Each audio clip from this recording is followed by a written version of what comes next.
I drew a little picture of a shoe here based on a Perush Chai. This is, I think, the idea of a shoe is, this is a picture from Perush Chai Erevin. So it has four components.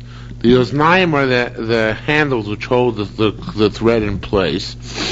The tarsios are the actual threads or shoelaces. Then there are the chavotim, which seems to be the sole, but the sole doesn't seem to be one piece. It seems to be made out of several pieces sewn together. Okay, that's the chavotim. And then there are the kapayim, or the kapov, which literally means a spoon. So I'm guessing that they actually are these, the thing in the back of the shoe which holds the shoe in place, like a cup, right? And it's like a spoon. And this is also in the front, like it holds the foot in place in the front.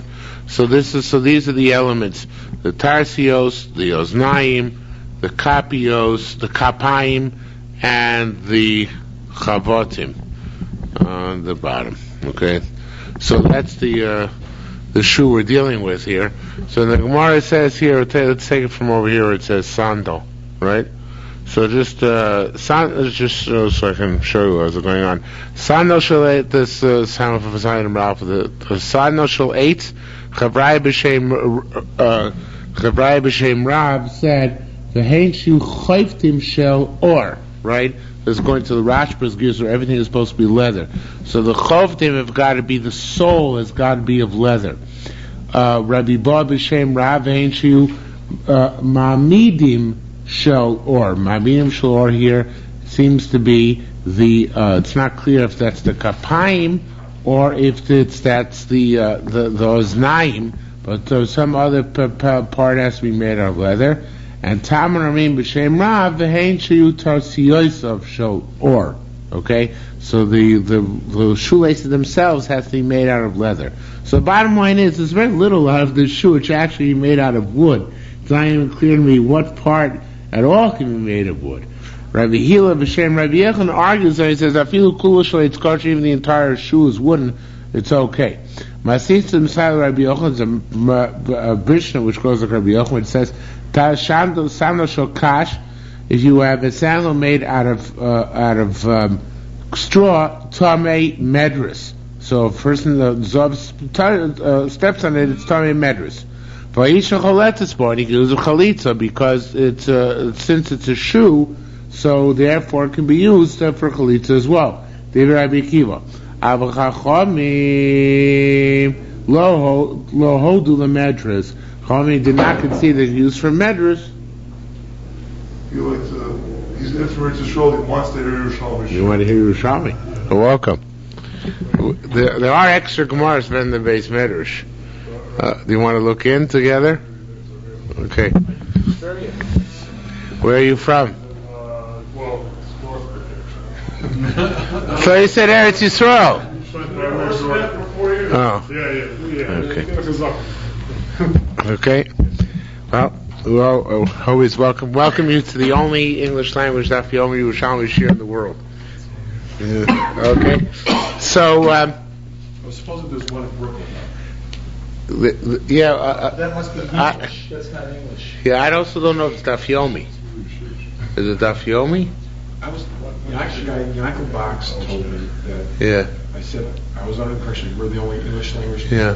Daf yomi Yerushalmi. He thinks there's one in Flanders. There are two Yiddish ones, but I don't know if there are any English ones. You have daf yomi. Anyway, maybe one of two. We don't know. So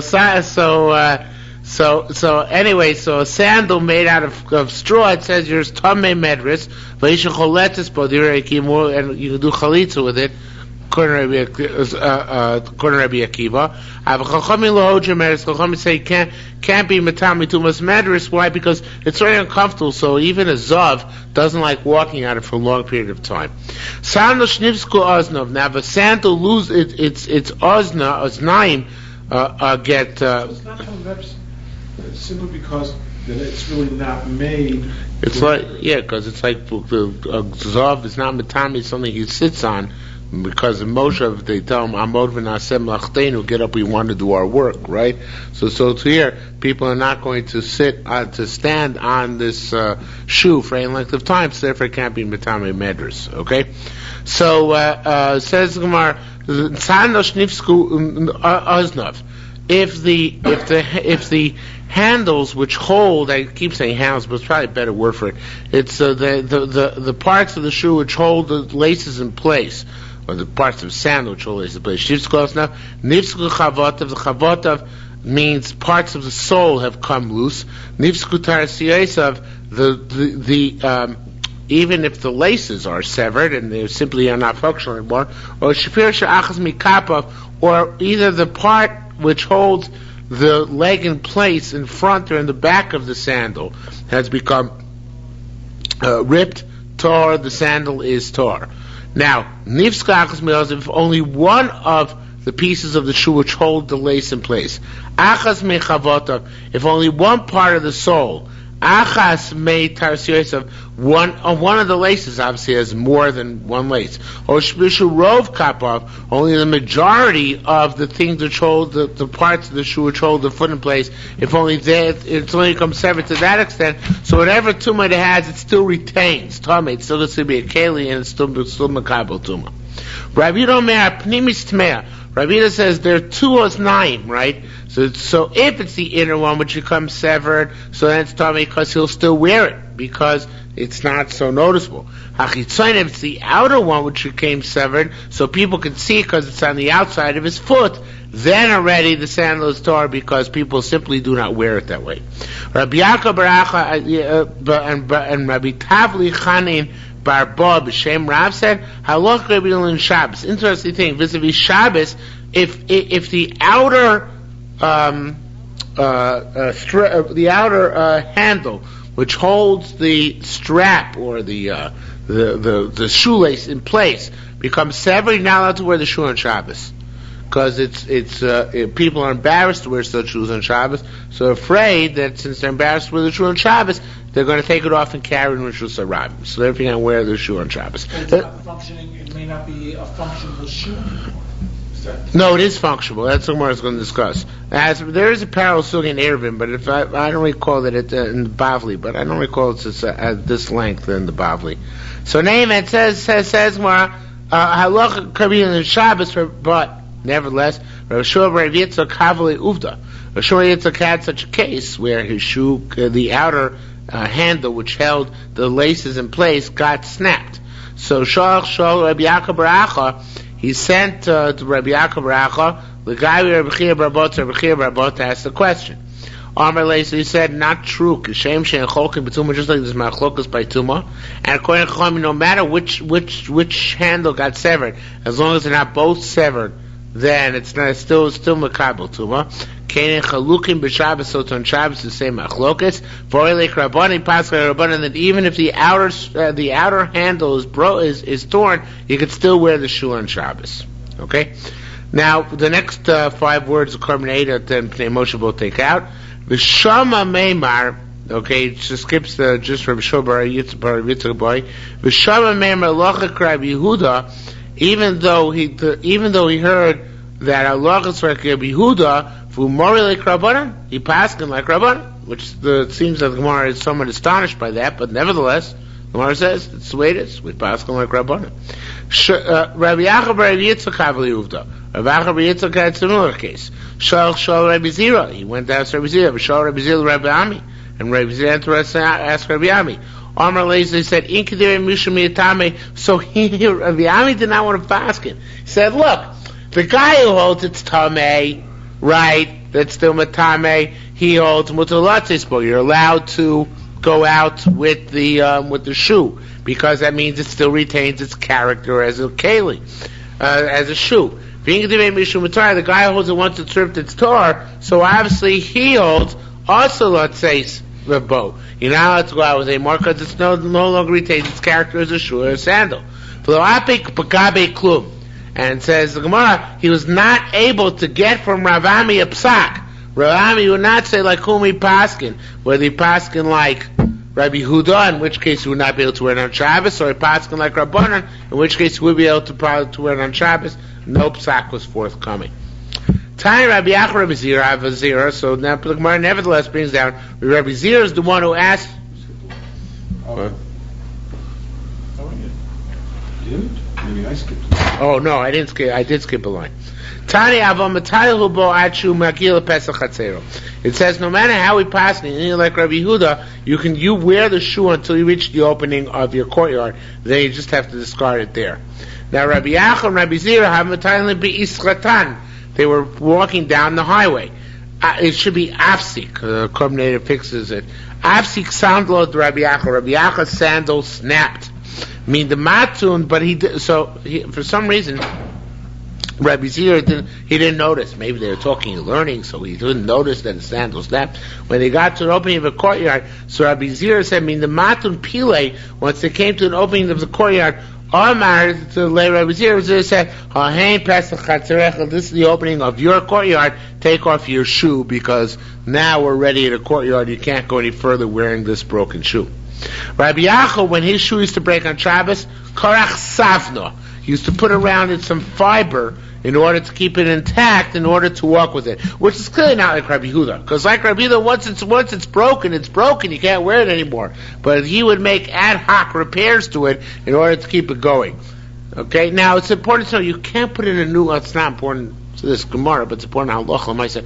You can't put in a new shoelace on Shabbos.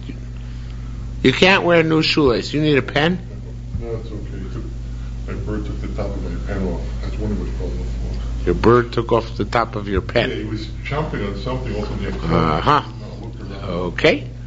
Talk about exotic birds. So in any event,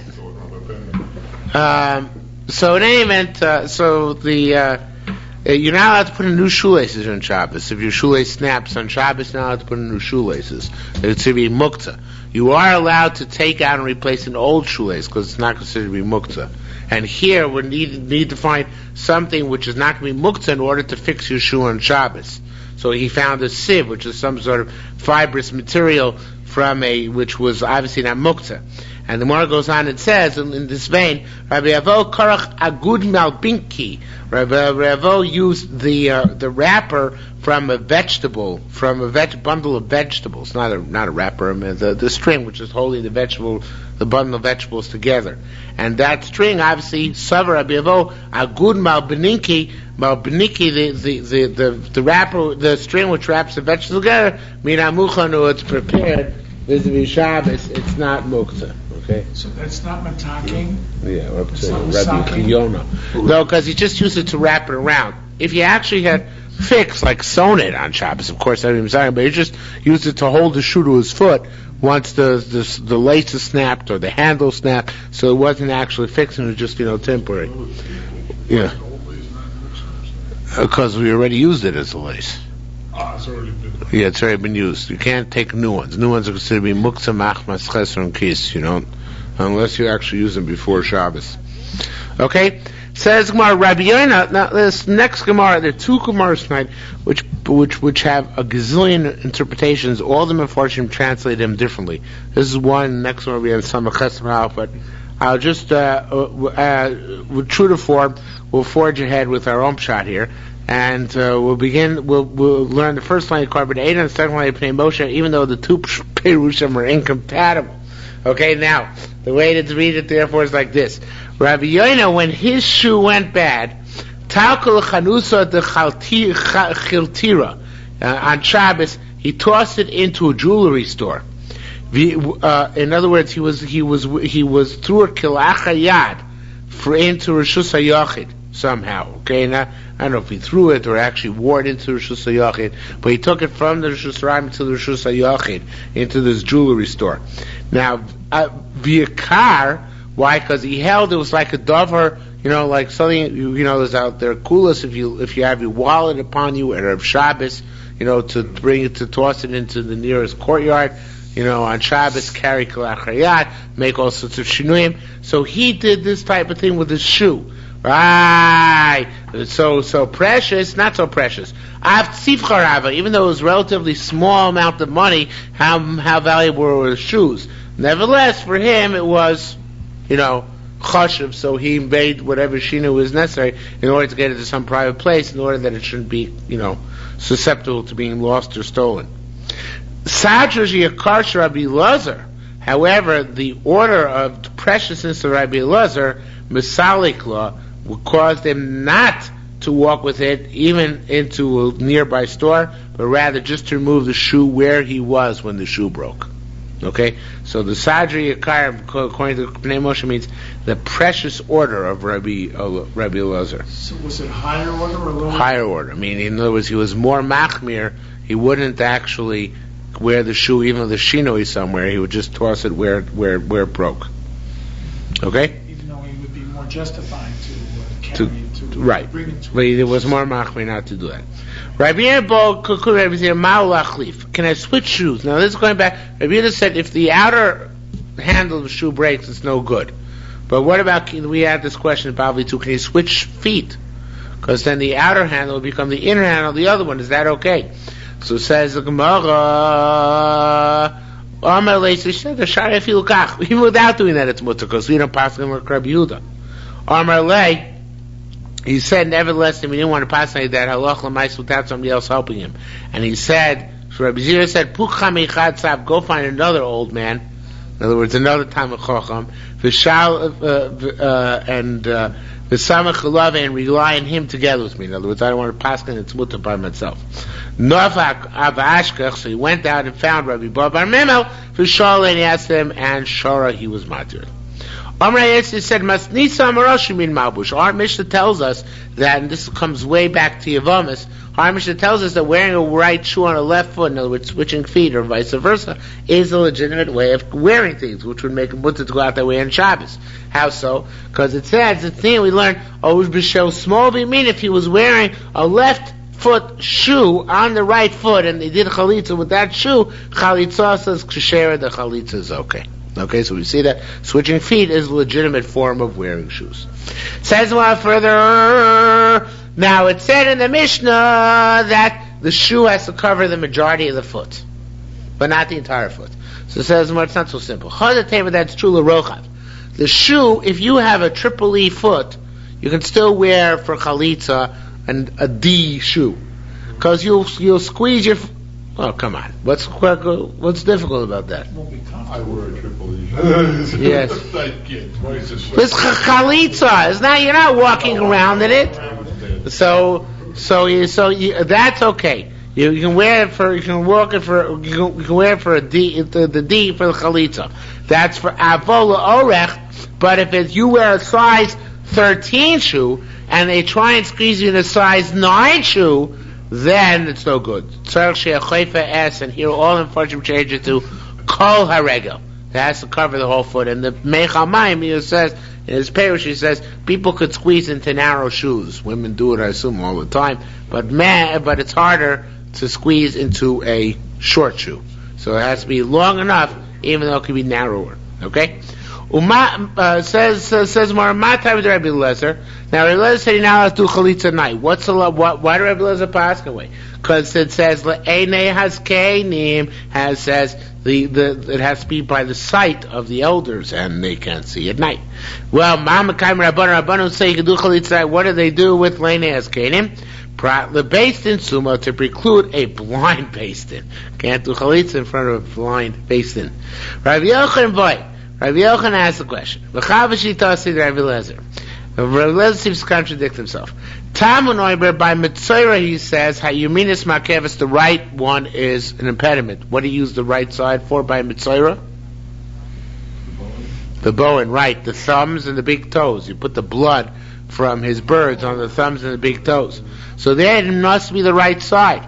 Here he says that you don't have to do it on the right side. It could be even the left foot. Rabbi Yisrael, it says, Tam and the Yimonis, high Yimonis, extra hay, Makevitz, it's an impediment. But Ramach lays Yimonis, right here, it doesn't even say Yimonis, it doesn't even say the right foot, just says the foot. And Yimonis Makevitz doesn't have to be the right foot. Tani Rabbi Yisrael, Tzaydon, yay, Kumi Rabbi Yirmiyah. He said, Rabbi Yirmiyah, not true. Ozno, actually, I take that back. He was talking about now how you pierce the ear of an Eved who decides to stay with you, the Yovel. So it says, Dafka, the right ear you pierce. Right? Ozno. There's Gzer Shava. So when Tzidon means Sidon? I assume it means you came from Sidon. Sidon, is that what you're saying? Yeah. So Rabbi Yosef said, Ozno Gzer Shava. It says ear by Mitzorah, and it says because you put the blood on his right earlobe, and it says ear by an Eved who's getting his ear pierced to Yovel. Just like the Ozen, the ear which is mentioned by Mitzorah, the Yemanis, it's the right side. Afkan Yemanis, so too by piercing the ear of an Eved, it's the right side. Says the Gemara. So if that's the case, let's learn Gzer Shava v'Amar Raglo. Let's learn Gzer Shava from Mitzorah where it says leg to Chalitza where it says leg. Says the Gemara, Mandi Islay Osno Leislay Raglo. Even he who holds a make Gzer Shava by the ears does not hold of Raglo. Now the Gemara doesn't get into it, but obviously the Bavli must, because everybody says that the pshat is that Raglo, although I don't remember, is that Raglo is not Mufna. Osno is. In other words, the Raglo drasha doesn't have superfluous words from which to build up a strong bridge for the Gzer Shava, whereas the Raglo drasha has superfluous words which help build up a strong Gzer Shava. So in any event, without getting into the details, but Tani b'shem Rabbi Lezer, then we learn Rabbi Lezer Raglo, right? That there is a Gzer Shava Raglo, and that we do say the right foot by Chalitza. Hani Tati Matanya and Inun al Div Rebbe Lezer. The two different Tanoim who had different versions of what Rebbe Lezer said.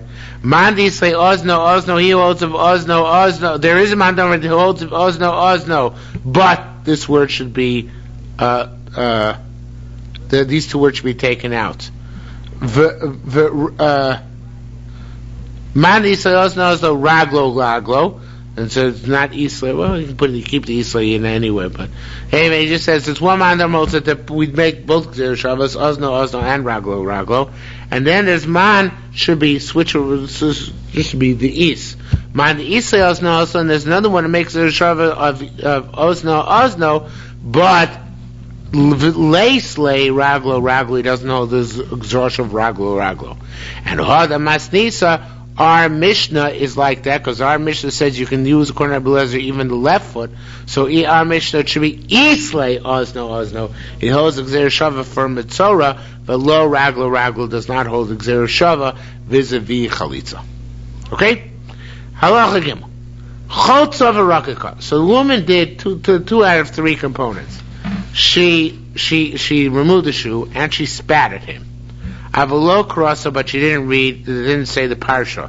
Mein Yabmi, that he refused to take me. She neglected to say that. Okay? So Chaitzas Kshir, but the Eved Chaitzas Kosher. Karasa v'rakaka, what if she read that the parsha, and she spit, Avalo Chaltza, but she didn't do the actual Chalitza. Chaitzas Absul, that Chalitza is no good. Chaltza v'karasa, she took off the shoe, and she read the parsha, Avalo Rakaka, but she didn't spit. Rabbi Lezer Chalitzas Psula Chalitza is no good. Rabbi Kiva Omer Chalitzas Kshera, even if she doesn't spit, the main thing is she took off the shoe. Rabbi Lezer says Kacha Yaseh. Rabbi Lezer says, how can you say that she doesn't have to spit? It says this is exactly the way it should be done. Davar Shumai Samakav, anything which needs to be done is an impediment. It doesn't work without it. Rabbi Kiva said Misham Raya. For there you want to bring a proof. Kacha Yaseh Loish. It says this should be done to the man, meaning davar shemai sa'ish, something which has to do with the man. That's an impediment. So chalitza has to do with the taking off the man's shoe, right? And kriya also, one can make the case that the man also says certain things in the chalitza process. However, in terms of the spitting, the man doesn't spit.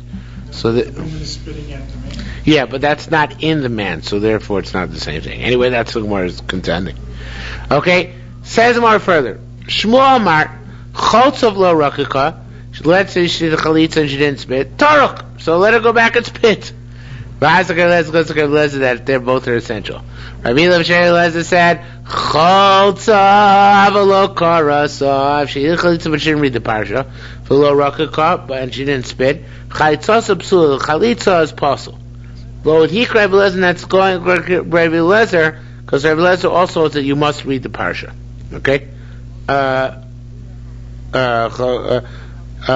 Chachamim, according to the words of Chachamim, Rabbi Ba b'Shem Rabbi Yehuda, in other words, in the words of Chachamim, Rabbi Ba b'Shem Rabbi Yehuda, Zrikon, Mati b'Shem Rab, he said the name of Rab, Chotzav lo Rakaka, if she did Chalitza and didn't spit, Rakaka v'lo Chotza, she spit and didn't do Chalitza, Lo so Klum, it's not at all valid, Achetachlos v'Tirok, until she does both Chalitza and Rakika.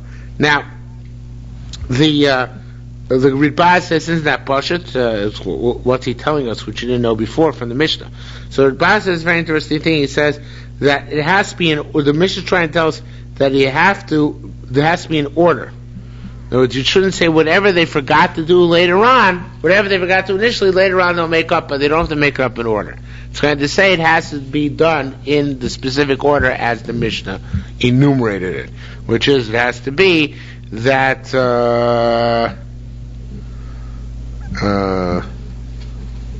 what is the order? I'm not actually sure of this. Then Rakaka, and then Kriya.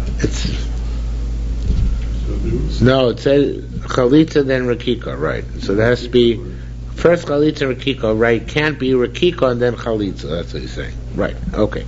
Rabbi Babish, Rabbi Ami, Hikdima Rakika Chalitza. What if she did do the spitting before the Chalitza? So he said that it's okay. Kamishano said it's as if he did an order, even though the Gemara till now said it has to be done specifically in the right order, which is Chalitza before Rakika, not Rakika before Chalitza. He says, but the evidence it's okay. Okay? Now, again, here comes the Gemara, which nobody really understands. Everybody just changes the girsa as they see fit. Kidesh, begufo shel simphon, it should be, according to the plurality of Mepharshim, to say. In other words, his question was, when I Mekadosh a woman, when I marry a woman with a document, am I doing it with the actual document, with the actual parchment which the document is written, or am I doing it with the words inside the parchment? The nafkamina, the ramification, of course, to be in a case where I wrote the document on an article which was asur ba'anoah, which I'm not derive any benefit from. So if I have to be Mekadosh a woman with the actual substance of the document, so then this document is forbidden me to derive. I know I can't use it to be Mekadosh a woman. But if the prohibition, what's Mekadosh her is not the parchment, but rather the writing therein, so the writing is not Isser Anoah, it's only the parchment is Isser Anoah, and therefore it'd be okay. So that's the Gemara says, Kicha begufo shel simphon. Again, it should be simphon. You married her with do you marry with the text, with the actual substance of the document? Or Malaysia said, no, but Snoim Shabo, they should do it with the statements inside the document, and therefore the document is also by no, it's legitimate. When you say that tonight, you don't mean physical letters, you mean the effect of the letters. Right. The abstract concept of, the conditions of the letters, not the concrete aspect. Says the Gemara,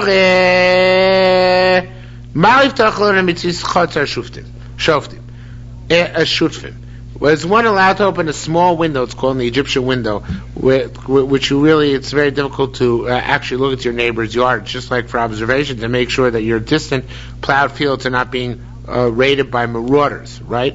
So Maldito Chalamitz is when allowed to open an Egyptian window, into a common courtyard, as long as your Egyptian window is more than 4 amos above the base of the field, of the courtyard. So he said, yes. Well, actually, it should be K. Yes, that's what we say. Because otherwise, you want to say that we actually close the airspace of the world to him. What right do we have to close this airspace, right? So says Moram Rabbi Nasa Kenamar man the boy mebat Kenamar man the boy mebat basically means shavach lo shamilei. So I forgot what that means. It's bitmiya, okay. It says, so he said a similar thing. Renasa said, thus he said, Man, the boy male basic means shovach. Really, if somebody wants to make little windows all over his house, like a dovecot, which has little windows and cubby holes, you think we don't listen to him? So too, as long as he wants to make the Egyptian window above 4 amos, we listen to him. We allow him to do so. Now, in the Bavli, it's a longer discussion whether we say that even that we say that he's allowed to open a chalon mitzri, not allowed to open a chalon mitzri. And the discussion about Babas, and first we're going to get into whether you can reconcile the Yerushalmi with the Bavli or not. But I'm not going to bore you with the details because I didn't bother following them myself. What's okay. The significance of the 4 amos? Why does it 4 amos because that's above the height of an individual. So you have to make a special effort to see through it. So it's not see above it, right? So therefore it'd be over. That's why it's less severe. Look at your snooping. Yeah, otherwise you have to build a fence, right? Because you're directly across with that individual. Okay. Acheresh shenechlat, it's also over your head, so you have to, whatever. Acheresh shenechlat, a cheresh who was the man, and the chalitza was performed on him. Acheresh shechotza, a woman who was deaf mute who did chalitza, she performed the chalitza. Nachletz is a katan, or somebody does chalitza on a minor, the boy is a minor. Chalitza is psula, chalitza is no good. Ketana shechotza, a ketana did chalitza. In other words, the girl was a minor. Tachlis b'shadagdu, she should do chalitza over again when she grows up. Below chalitza, if she doesn't do chalitza when she grows up, so but the ever chalitza so kshera, the chalitza she does the good is okay. Now the Bavli argues on this. Bavli on the Mishnah, the Mishnah, the Bavli says, "V'imlo chalitza chalitza so pesula," or she must do a second chalitza when she becomes an adult. It's not just an option; she must do it.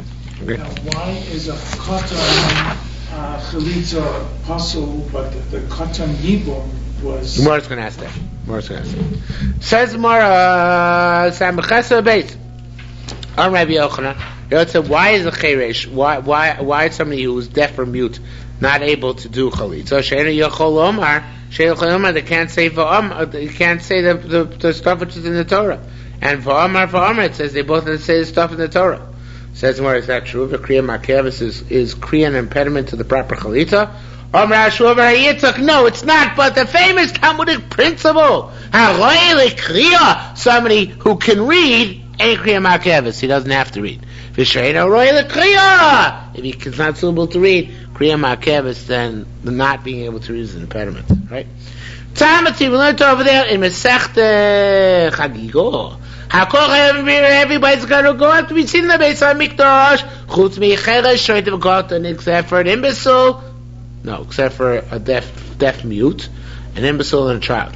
Chevraim Shever Lezer say, why does everybody have to go up to Yerushalayim to be seen in the Beis HaMikdash on Yontif? Leman Yishmun, Leman Yilmadun. So they should learn, hear and they should learn.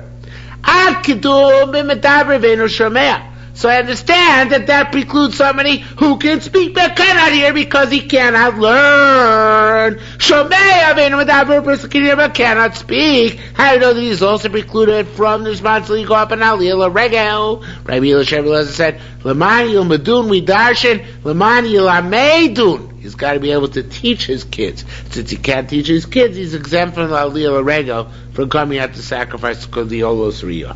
Okay? Rabbi said, Hadamaras teaches us, Leis klala de Rabbi klalim, or Rabbi gave a general principle. It's not to be construed literally. Don't take it as a general principle. How so? Because it's Tznian, we learned over there, Cheresh HaMadaber V'Eino Shomea, a Cheresh who's somebody who can speak but cannot hear, Lo Yitrom, he cannot do Truma. Now, that in and of itself is not so damaging, that statement, but the Brisa goes on there. It says, "V'im Torah, if he did do truma, even though he cannot hear, right? Even though he cannot hear, so nevertheless, his truma is a valid truma." Yeah. So, again, and speak out here shouldn't do true, but if he did so, it's okay. So if that's the case, with Savrina and Meim, I want to say Medaber V'Eino Shomea Cheresh. We need to say from here that what's considered to be a Cheresh, somebody who can speak but cannot hear, or hear but cannot speak. But then he's not deaf mute. So says the Gemara, yeah, we learned cheresh shenechlatz, a cheresh who got chalitza before him, cheresh or woman is a cheresh shecholza who did chalitza, b'acholetz is called to do chalitza for a child. Chalitza psula, the chalitza is puzzle. Rabbi Yochanan said, why? In this case, we cannot get the full speech from these individuals because of their limited intelligence or limited capacity, right? Utznina, we learn, Cheresh shedibru chacham, this is actually Rebbe speaking in the Mishnah in Chagiga, Cheresh shedibru are Trumas, Cheresh shedibru b'chacham, and the Cheresh chacham spoke about chom makam, she'eino lo shomev lo medaber. It's all somebody who can neither hear nor speak. Yet here we see that even somebody who can't do one of them is exempted from certain mitzvahs in the Torah. For example, from chalitza. So, Hada Messiah le Rebbe Yoina. This is the Raya to Rebbe Yoina, who says, Rebbe Yoina, lays clothing the Rebbe Yoina. The general principles Rebbe laid out are not always general principles. Because Rebbe said, he can't hear nor speak. Yet here we see an extension of that even a cheresh who cannot hear but can speak, or a cheresh who cannot speak but can hear. Did I say the same thing both? Twice? Anyway, so that they're also considered to be chereshin. So must be referred to the Rebbe said, lace clothing. Rabbi Shmuel, Rabbi Yosi, Kumi Rabbi Yoi, Kumi Rabbi asked about Rebbe, Mabi, Kotabam Magdana, your question, why can a cotton not be the object of chalitza, but a ketana may do chalitza? So he said, Ish ksiba pausho. It says a man is an adult. Biram! Now remember, the Bavli argues on this. Moshe brings down that the Bavli holds that both a man and woman must be adults, because we have a parallel. Whatever the man's got to be, the woman's got to be. But the Yerushalmi doesn't say that. Yerushalmi says, by the man, shtei doch ish, says got to be man. That means it says. It says by the man that he's got to be an ish, right? But it says, it says that only the Yevama has to go. It doesn't say what she's got to be. It doesn't say she's got to be an adult. It says just the Yavam. By the man it says Ish. It doesn't say Yavam. By the woman it says Yevama. It doesn't say Isha. So that's what we learn even in a child. Okay. Ramada said it's that without attribution. Right? It's a great Rabbi Chias, the Mati Moshe saying that Rabbi Yoina, de Rabbi Meir. Anybody who holds you can't do Yibum with a Ketana is Rabbi Meir. Who Damar says, Ein Chotzev Miyamin is a Ketana. The Chalitza, no Yibum cannot be done a Ketana. Not because it's inherently possible, but Rabbi Meir, as you remember, is Chayish Lamiyuta. He's afraid of the minority. And Shema, maybe will come out, Timotze Island is that she's brought from the minority of women in the world who are Ilonios, and if she's an Islandist, of course, then the Chalitza is not necessary. And if the Yibum was done, then, it's Mamish Eshesachiv. It actually is the prohibition of a sister-in-law. That would be very bad. Okay, but it sounds like even the B'di'evet, certainly, you can do Chalitza with Chalitza even with a Ketana. Ilonia sounds like a football team in college. So fighting Ilonios. All right. Chalta v'shtayim. That was on tape.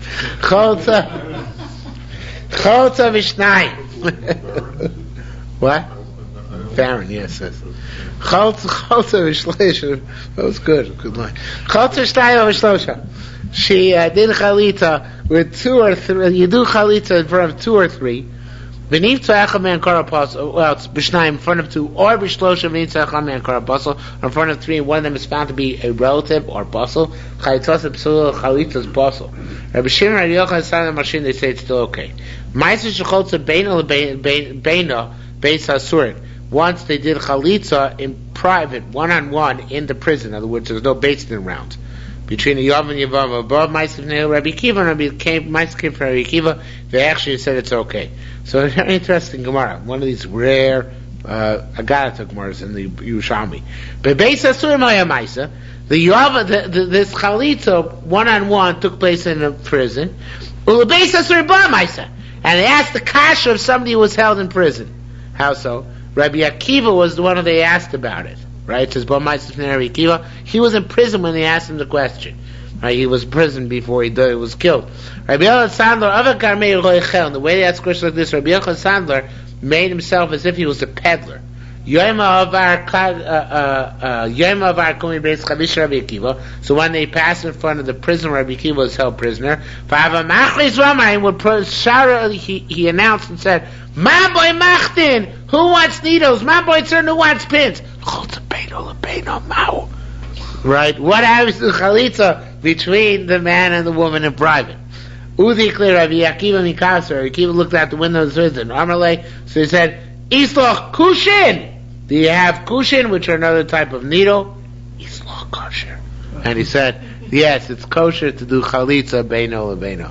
So that somehow they snuck in this question surreptitiously, and the answer came out surreptitiously from the prison. Okay, mitzvah chalitza. So what is the proper order of mitzvah to do chalitza, or what's the mitzvah actually in chalitza, I should say? Bo vivintos ne basin. He and the Yevama come to basin. Ve'inosim lo es eitzo hagun. They gave him hagun lo. They gave him the proper counsel for himself.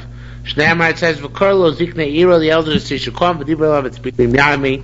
Lo man, he confirms that. It says, "Lo chafatz tikachto," I don't want to take her. Tapas hamachesim Ralph. But lo shana kodesh. In Hebrew, they would say this all in Hebrew, it had to be said in Hebrew, that was the formula. And the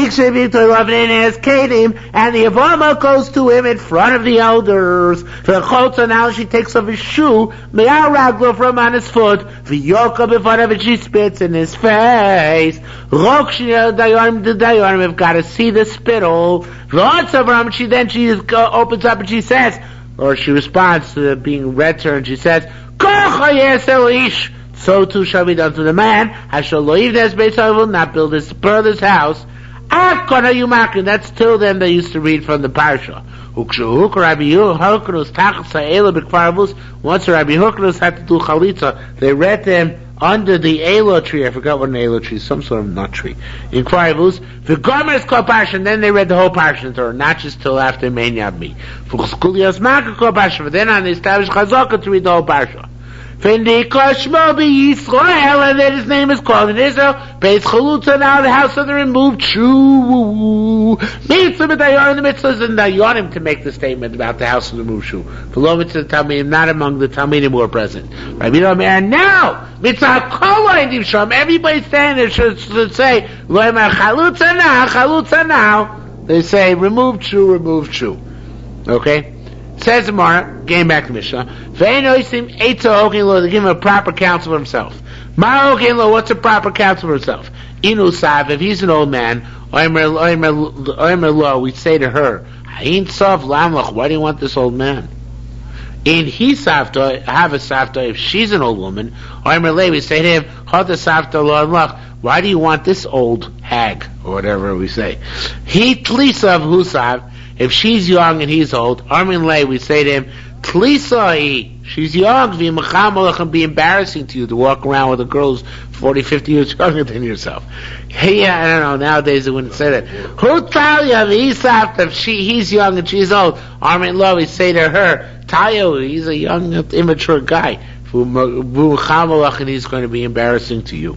And who wrote Seven? He ain't a Roitza. If he wants, if she doesn't want, show me law, we listen to her. He writes, so she wants, who ain't no roads and he doesn't want, show me law, we listen to him.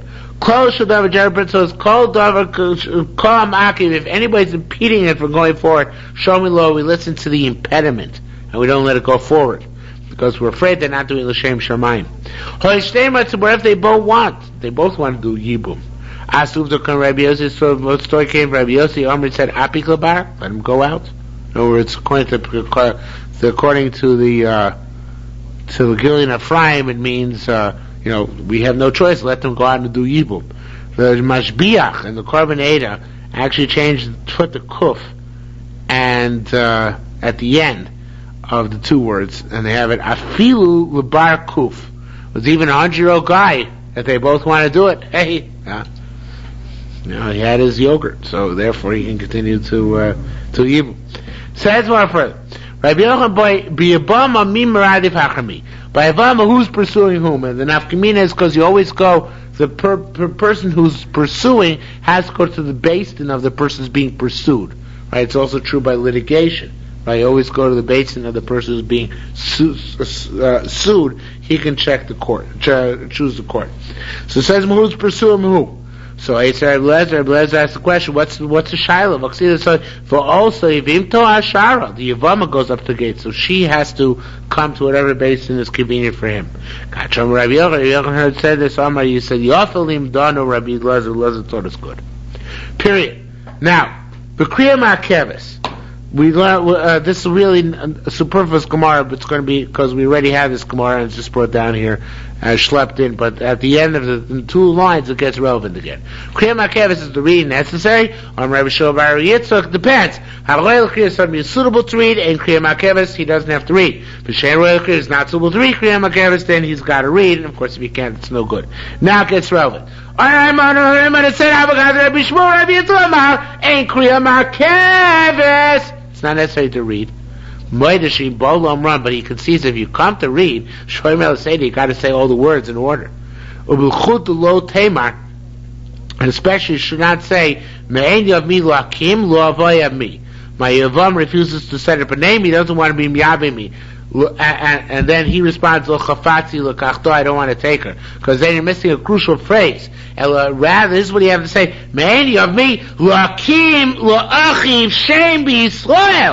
You got to say, my brother-in-law doesn't want to build up for his brother's name in Israel. That's a critical component. Only then can he go on to the clause, he doesn't want to be miyabe me. And then he repeats, the guy repeats, I don't want to take him. Time when you mean over there, they said, in Babel they said, that, Babel actually used to write a get chalitza. They probably do it nowadays too, although I didn't check into it. They write a document which attests to the chalitza. What does it say in this document?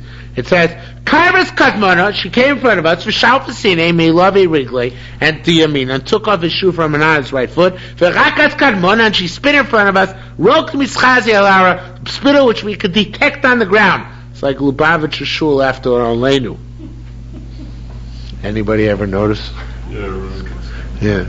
What? The line that was taken out, they added in. No, we added in too, but we don't spit. I added in also that prayer. We don't spit. Right. V'amran, she says, Kach, what? Kach yaselish, asher lo yivnez beis achiv. This so too should be done the man who doesn't build up his brother's house. Amri Avaravo said, look, he doesn't spit, does not actually have to reach the husband, the Yavam. Once you see the spit coming out of the saliva, coming out of her mouth, even if the wind blows it away, it's still kosher, right? Raka bedam, what if she spit blood? Right, I think this is pretty sure it's also in the Bible, if I recall correctly. Right? What? Right, Rabbi Shem, right? Rabbi Shem, Rabbi Zikam Matibar. Rabbi Bavid said the name Rabbi Zikam Matibar. Rabbi Zikam was a client to say the name Rabbi Yirmi, Rabbi Shem, Rabbi Abba, Bar Abba, and Rabbi Zikam Matibar, Sheshua said the name Shmuel. Im Yeshbo Tachzaku Sharo, if there's a little bit of moisture of saliva in the blood, kosher, it's okay. Hagidem is machletzes, an amputee. How does she do chalitza? B'shnel, with her teeth. B'nei Simunya, the people that say Simunya, Asul Gami Ray, they came to Rebbe, and this story is also in the Bible. They said to him, Boy Titalon, we want you to give us Chad Barnash, a certain individual, jack of all trades. Dorish, he should be a darshan, a dayan, a judge, a chazan, a teacher of children, that was called a chazan, sapar, Tsuna means a soifer, Misanian, Mishnayas, Vabla Sagesh, do everything for us. Short, a rabbi. For Yoav loan Rabbi Levi Bar Sisi, so he gave them Levi Bar Sisi. Also, Bima Kedalos, so they made him a big bima. For Shvulov, and they made him sit there. Asim Shalom, so they came asked him, Hagidemis and Michael, they came asked him Shilos. A woman who's an amputee, Ashdu Chalitav. Loigivun, he didn't answer. Ragadam, if she spits blood, Loigivun, he didn't answer. I mean, they said, deal with the Leisu Mario fund. Maybe he doesn't know how to learn. He doesn't learn many sugyas. Nishalei Shalom Lei Dagadita. Let's go ask him a question which has to do with Dagadita. Okay, that's when I got at the question. Also, so they came and asked him, what's that which it says? But I'll tell you that which is marked MS with true writing. It's a paradox. MS, if it's true writing, how can you say it's marked? Yerushalmi, it's only marked. MS, how can you say it's true writing? In other words, writing and marking are two mutually exclusive things. Was it marked or was it written? The lawyer even didn't answer. Also, Rebbe, so came from the Rebbe. They said, Hadain Paisuna the Paisentach. This is the appeasement with which you appeased us. How can he said Amoritz? Armalon so Rebbe said, Chayechon by your life by Nashtakav I gave you guys as chosh of his iron. Shalch I see, save a shol. So he called for Levi and asked him these questions in front of the people of the town. Amar Lehi, so he said to him, the Rebbe said to Levi, Raka Damau. What if she spits blood? Amar Lehi, so Levi responded, Im Yeshbo Tachtuchi Sharok Kosher. So there's any little bit of saliva, it's okay. Hagidemes Maichletzes. How does a Gidemes do Chalitza? With Abiti. Amar Lehi B'Shinei said, with her teeth. Amar Lehi Ma'adein Dechsiv, said, what is that which it says? Abba Agilu Chasa Roshim Iksav Emes. Right, I'll go sure tell you that which is marked with true writing. Is it true or is it marked? Is it marked or is it true? Amalei said, before the decree is meted out in Shamayim, it's only Rashum, it's only marked. Once the Gzardin is signed, Din MS, then it's a true din. Amalei, so Rabbi said to him, why didn't you answer them when you were in the city? Amalei, so he said, I'll tell you why. Osli bima gedola. They made me a big bima. And they put me on it.